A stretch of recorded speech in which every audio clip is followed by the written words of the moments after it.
Welcome to the Look-See. It's December already, and 2023 is heading to a close. Seems like it just started.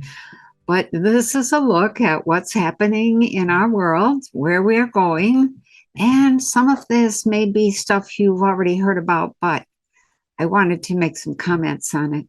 So let's begin. This past week, this is number one. This past week, I was thinking back to my book, Consciousness and Energy, Volume 4, and the ups and downs of my thoughts about our situation. I read widely and regularly, and I end up dealing with conflicting reports. These drive me crazy, and I end up going through all of the pros and cons again, trying to make a final determination of who and what to believe and whether or not there is anything that we need to do as a population. And the usual conclusion is, well, not yet. Keep watching.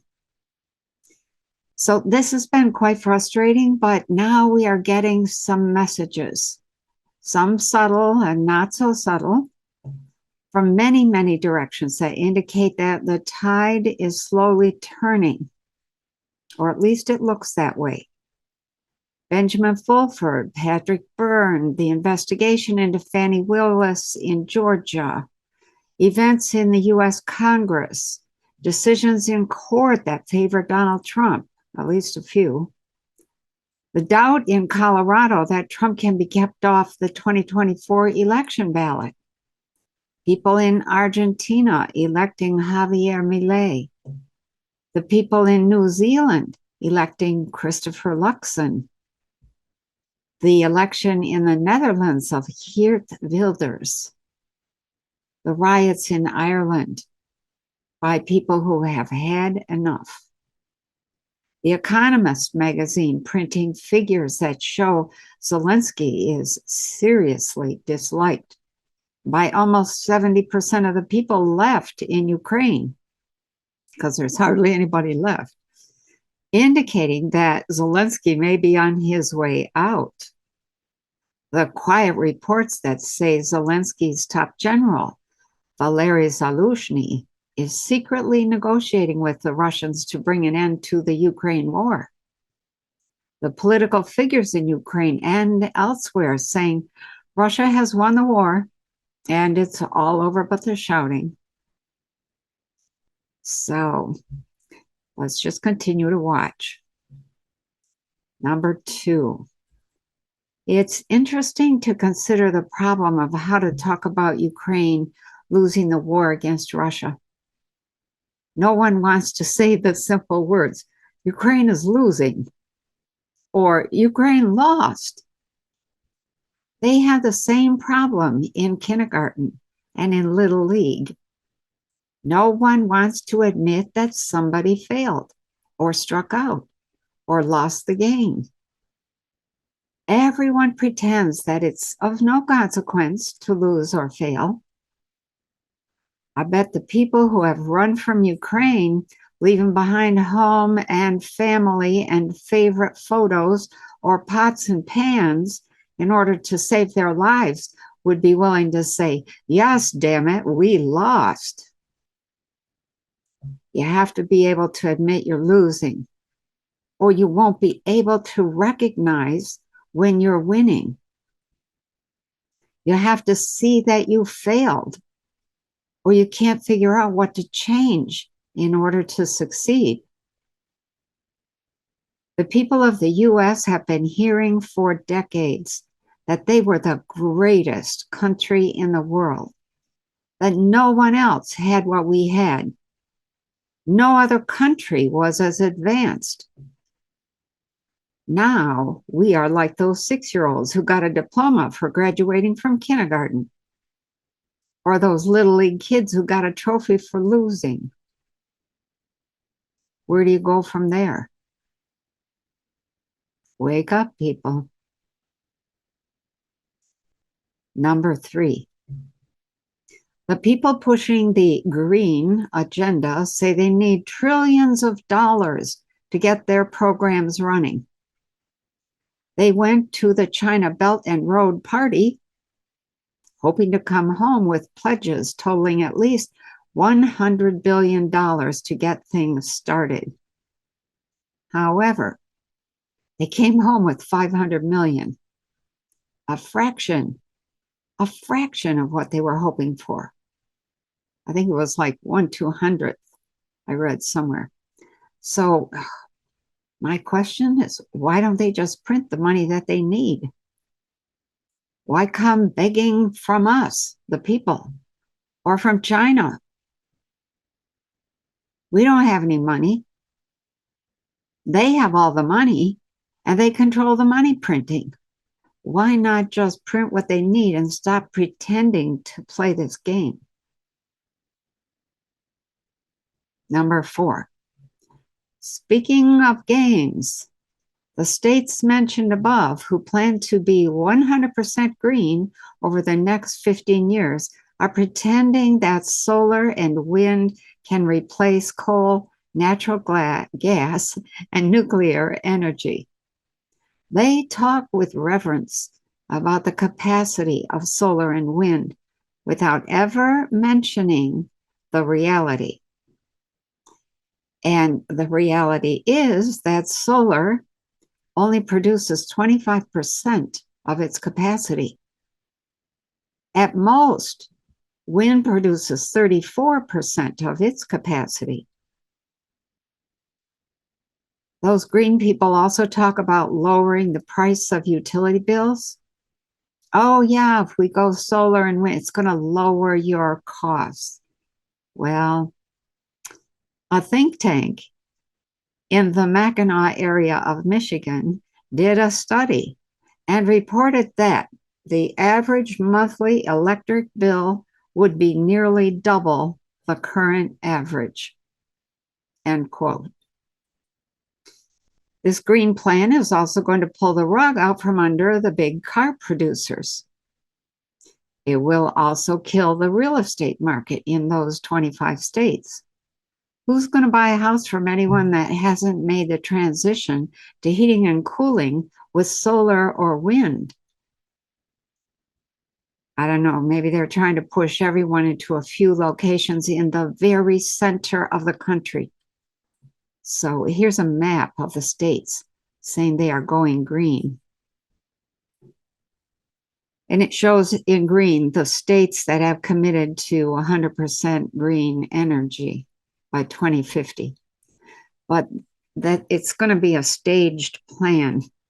States committed to having 100% green energy by 2050 are planning to have 50% green energy by 2030, 60% green energy by 2035, and 100% green energy by 2040. No fossil fuels will be allowed. Good luck with that, guys. Number 5, guess what? There are challenges to the U.S. governmental insanity around energy coming from a lot of directions. One that surprised me was the vote by Congress against Biden's EPA declaration that all American vehicles had to be electric vehicles by 2032. The reasons that the Congress gave for their vote were, number 1, it was unrealistic. Number 2, it would severely limit consumer choices for affordable vehicles. Number 3, it would undermine consumer freedom. Number 4, it would undermine national security. How far can you fly a plane on solar energy? Number 5, the U.S. electric grid was unable to support such a move. Number 6, automakers. These are big companies. Automakers would bleed money and be forced to lay off thousands. Number 7, manufacturing electric vehicles would likely move outside the US. And number 8, 90% of the rare earth minerals needed to build electric vehicles come from China, and this would end up boosting China's economy. I would add that although Congress approved $7.5 billion to expand the electric vehicle charger network, this is a while ago. Not a single one has been built since then. We have 182,892 charging stations in place now. That's 182,892 in place now. And we would need 1.2 million to support even light-duty electric vehicles. So that's 10 times more, and no signs of anything being built. And there have been some charges that $7.5 billion was mostly stolen. So anyway, back to the signs of pushback and my feeling of, hallelujah, finally Congress is standing up for us. I started to celebrate the idea that there are signs of life in the House of Representatives. And then I realized that the bill had yet to get through the Senate, which is Democrat-controlled. If it does get through the Senate, Biden has promised he would veto the bill. Big sigh there. The little man in brown robes repeatedly warned that we had outgrown our system of government, and we would need to reorganize it. When I questioned this, they said we had too many people to make such a system work. Now that I'm not suggesting that we reduce population. I'm just saying they said with that many people, you need a different system. With so many people, a majority vote would often leave behind a huge block of people who were completely unsatisfied and even angry. It would not be about not getting their way.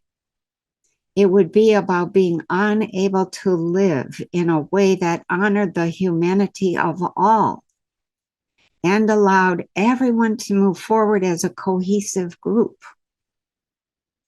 The more people who were left behind or left out, the more the country would come apart. Disappointment would be followed by anger and then civil war, as the dissenters, the outsiders, and those left behind withdrew and formed their own rules and laws.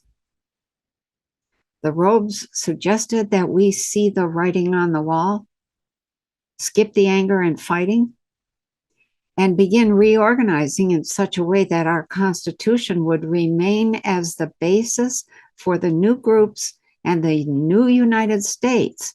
But they said each region would have to incorporate what was relevant to them, what they had learned from their experiences, and with an eye to how they wanted to live. Is it time to think about this? Number 6. What is the digital equivalent to the COVID-19 outbreak? Would it be a cyber attack on our internet infrastructure or electrical grid?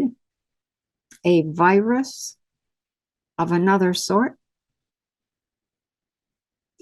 Remember the group Anonymous and the work they did for someone in our government who wanted them to create a hack that would insert a virus into the banking system? This is probably almost a decade ago. The plan, according to the guys from Anonymous, was to collapse the banking system and blame it on the virus. That was more than a decade ago, but I have wondered for quite some time now when that particular card might be played. And lately, there are a few signs here and there that it's coming. People are starting to talk about it.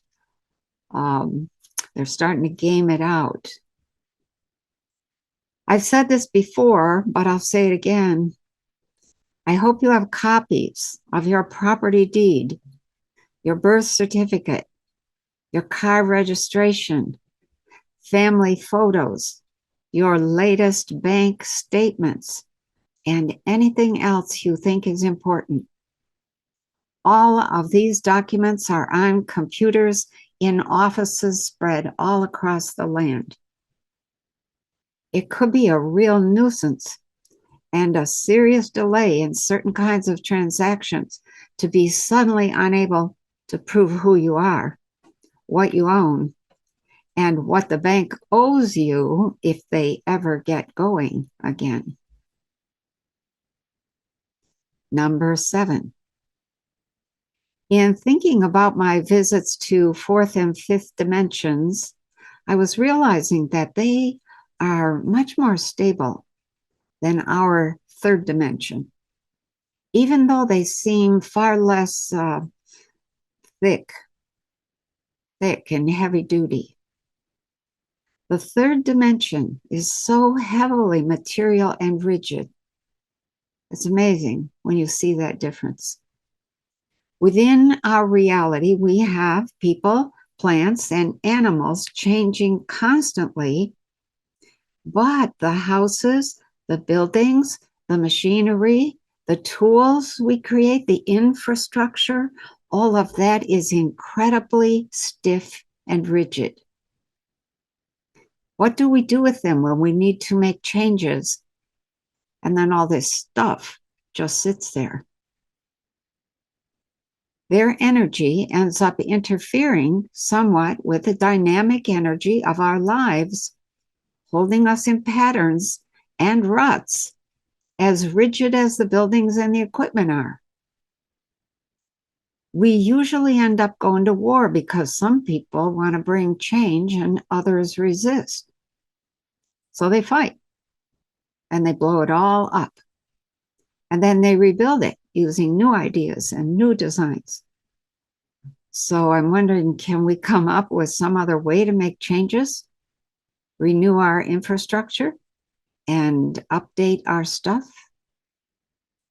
Think about that. Number 8.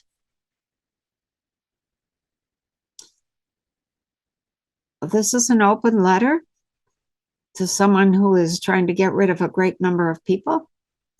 I don't know if he will ever read it, but from this point forward, it will be out there in the ethers. To whom it may concern, are you that stupid that you think poor people aren't paying attention, aren't keenly aware of the games and deceptions? You might succeed in taking out a few who are not paying attention, but you'll then be left with those who are paying attention, and they aren't interested in your game. They've already faced poverty, and they know how to survive. They aren't afraid of speaking their mind plain and simple, or of getting involved in a good bar fight. These are the people you will be dealing with. Good luck. Number 9.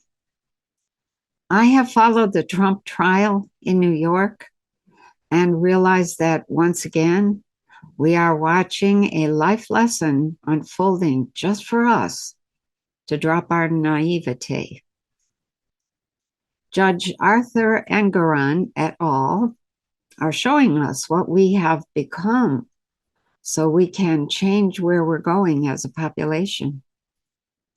A particular sequence of events makes the need to go deeper, see more, and understand the games being played even more critical. We need to see more and see deeper So here's the play. The case is being heard by Judge Arthur Engoron. Judge Engoron has a wife named Dawn Marie. The wife, Dawn Marie Engoron, was reported to post F-CK Trump on X or Twitter. Laura Loomer, a journalist who supports Trump and the conservatives, reported this nasty post. Someone then commented on Loomer's post saying, "That's not really Judge Engoron's wife," and accused Loomer of bad and biased journalism. So if that's all the further you read in that whole sequence of events, the nasty post, Judge Engoron's wife, and somebody saying, "Oh, Loomer, you're not doing your job. You're not digging deep enough. Bad on you." Then you might come away thinking that Loomer was, in fact, so anxious to show that Engoron and his wife were not neutral in their dealings with Trump, and that she was posting things that she had not checked out and were not true. However, if you go a little deeper, think a little deeper, were the Dawn Marie / X posts designed to entrap Trump supporters and make them look like fools, unprofessional, not doing their research? And if you go even deeper, Judge Engoron's wife, Dawn Marie, is a psychoanalyst, a psychotherapist. She claims it was not her X account, it was a fake account. And now the account is locked, but people are still calling for Judge Engoron to recuse himself and step down or just declare an outright mistrial. So the big questions are, whose account was it? Who might want to create confusion, highlight Engoron's lack of neutrality, call for him to step down, and if he refused, push for a mistrial? Over the past couple of years, Judge Engoron, along with Letitia James and Kathy Hochul, were not mincing words about their intention to, quote, get Trump back then. They were straightforward about their hatred. What can we learn from all of this? In a world where everything is subterfuge, confusion, lies, and deception, no argument is possible.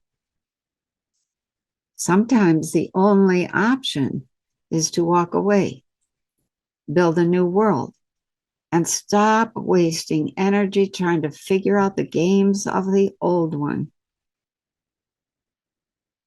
Number 10. I'm sure you saw this, but I couldn't pass this up. Oh my. Eric Adams, mayor of New York City, reports that we are paying $383 per night for immigrant families needing shelter, food, medical services, and that involves 25,600 families, including 57,300 individuals. That adds up to $9.8 million per night, $300 million per month, $3.6 billion per year. Where are they getting this money? The print shop? How come they get to print money and I can't?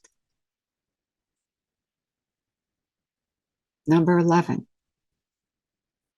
You've heard me rant on about our school system and its completely worthless approach to teaching children anything.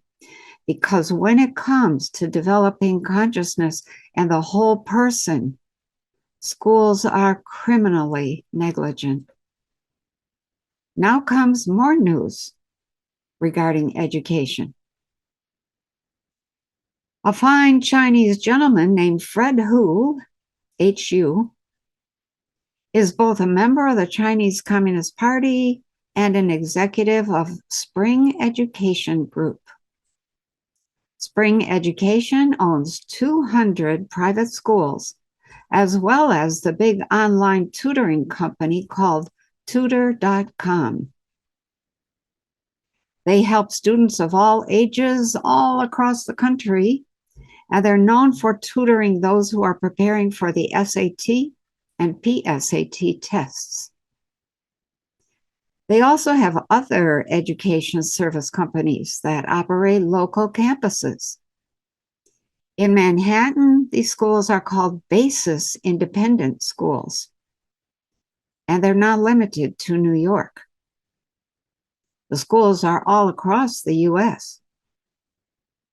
Fred Hu advises Harvard, Columbia, and Goldman Sachs, and he is part of CPPCC, the Chinese People's Political Conservative Conference in Hunan Province in China.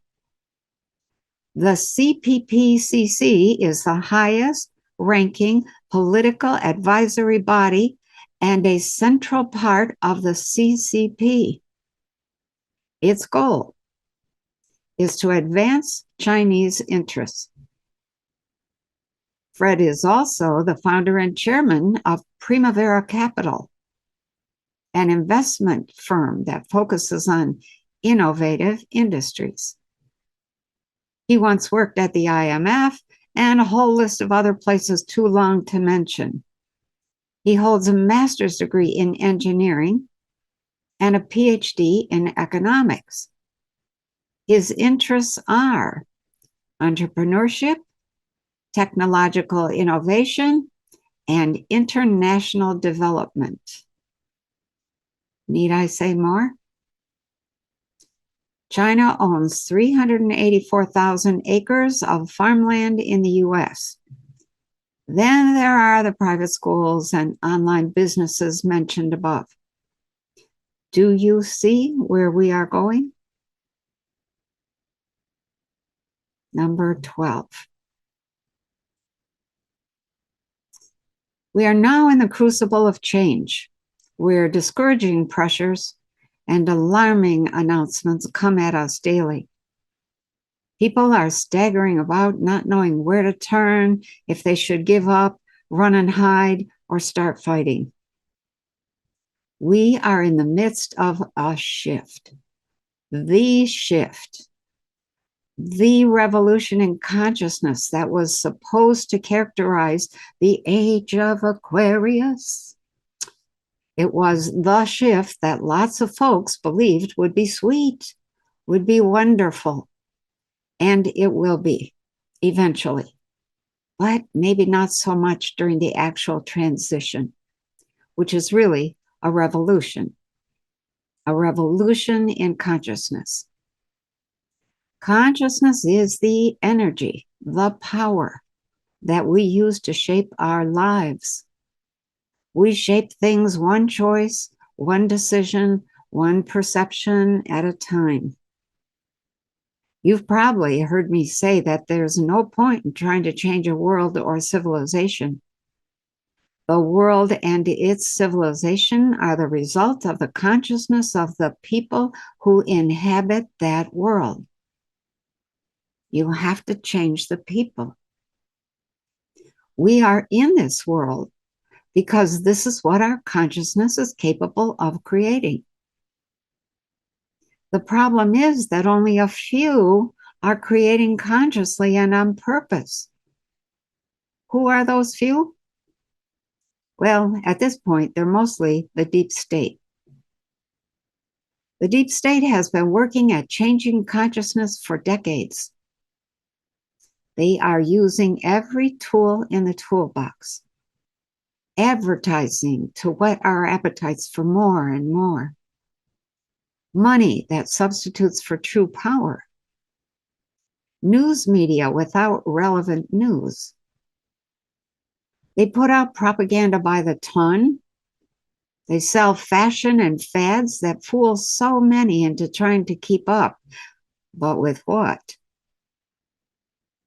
They have created food without nutrition, medicine that doesn't heal, and schooling that disables children forever. They put out books and Hollywood movies that entice millions of people to live in the fantasy of imaginary characters. They push religious beliefs that had nothing to do with true spirituality of anything. And they enact laws that make us feel helpless and unheard. Their business practices disregard their customers, us. Their science lies to us, and their technology hypnotizes us while creating addictions to dopamine that replaces real engagement. For 60 years, the deep state has been using whatever they can find to shape, dull, and distract the human from realizing that their minds are being messed with. Do they know what they're doing? You can bet your boots and your last child that they do. They know exactly what they're doing. And what about us? Do we know what we're doing? Or maybe I should ask, do we know what's being done to us? We hold our breath. We live on the edge of fear about the future and wars that never end. And we talk passionately about sports that are the epitome of competition and useless conversation. We avoid buying Bud Light and think we're making a difference. Maybe we do make a difference in the balance sheet of Bud Light, but what difference are we making for us, for ourselves, for our future? Are we paying attention to anything relevant? There are huge numbers of people on YouTube and other media platforms that talk incessantly about the disasters and the crises surrounding us. They warn about the collapse of everything from government, money, food, and ownership of property to energy, weather, housing, health, and freedom.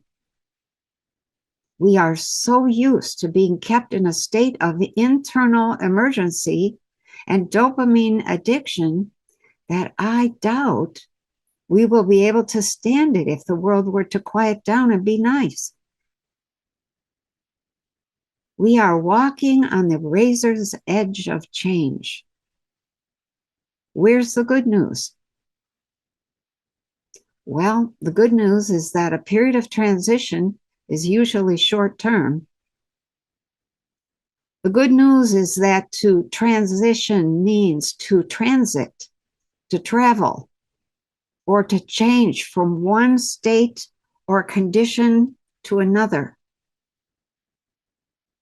The good news is that lots of people have been preparing for this shift for a long time.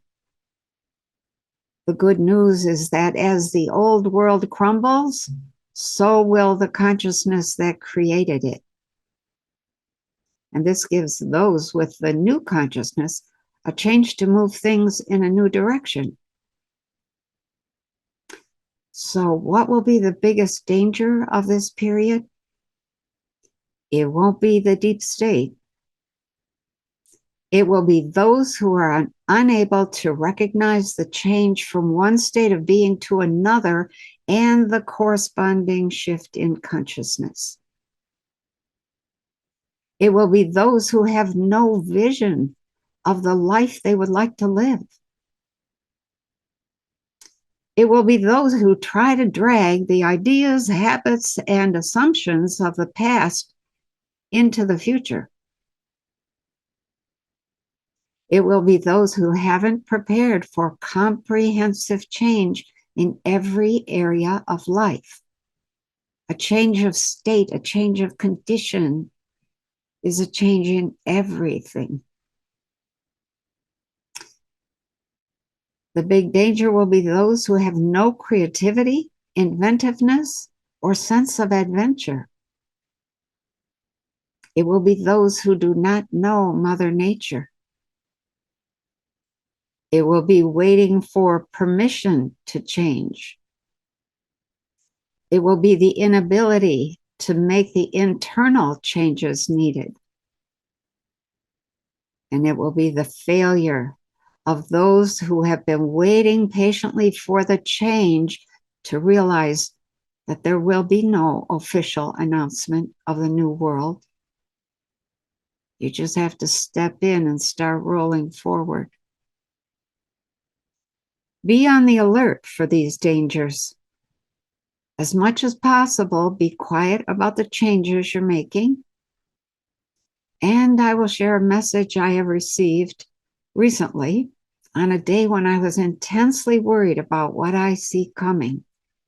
And that message was, quote, "Let the intensity of your worries and concerns anchor an intense intent to prepare and change." End quote. Want me to read it again? The message was, quote, "Let the intensity of your worries and concerns anchor an intense intent to prepare and change." End quote. So that's it for now. I'm going to close. And for those who are watching or listening for the first time, the Look-See is a brief look at what's happening in our world and where the big trends are headed. Reality is not fixed. It is very dynamic, and it changes according to what we are doing with our consciousness. Nothing becomes real until we make it real. We do that by making a choice, take some kind of action, put something together, or take it apart. Those decisive actions are what determine the path and the outcome for all of us. And of course, once we set something in motion, it takes a lot to make a change or get things going in another direction, especially when you're talking about a whole planet full of people. And that's exactly the reason for looking ahead. So that if we don't like what we see, we can make appropriate changes in a timely way without feeling rushed or pressured, and do so gracefully, even if we find we must prepare for something that looks inevitable. In addition, if we see something we like, we could put some conscious attention on that outcome and help it along. In a physical reality system, there will always be a lot of energetic structures working together and tightly bonded to one another. Things don't change instantly in a physical system unless you change those energetic relationships, those bonds. And we don't do that very well yet. We're learning. And people are discovering that the best place to start changing those energetic relationships is in your consciousness. But we have a ways to go yet. We are still at the stage of trying to change the material objects and their relationships, which is why bombs and guns are the most important or the most common tools for doing so. So anyway, I'll just say, it's important to look ahead and assess what's happening and where we're going so we know whether or not we need to do something different. Thank you so much for listening, and be aware that we have reached the point of peak confusion. And we're sitting on the top of the mountain where there's quite a new view taking shape in front of us. From that vantage point on the mountain, we can see everything. And we are about to start sliding down the other side of the mountain. So be prepared for a little acceleration And watch out for those hairpin turns. Remember, this is our world. So try to enjoy the thrill of the ride. And last comment, we are headed into Mercury retrograde tomorrow, December 13th. And we won't come out of it until New Year's Day, January 1st, 2024. It's the perfect excuse, the perfect time to have a quiet, thoughtful Christmas as you reflect on who you are now. What has changed you over the past year? And what you would like to bring into your life in the new year. Think about that. And have a warm and wonderful Christmas to all of you. Much love. Thank you for listening. Merry Christmas.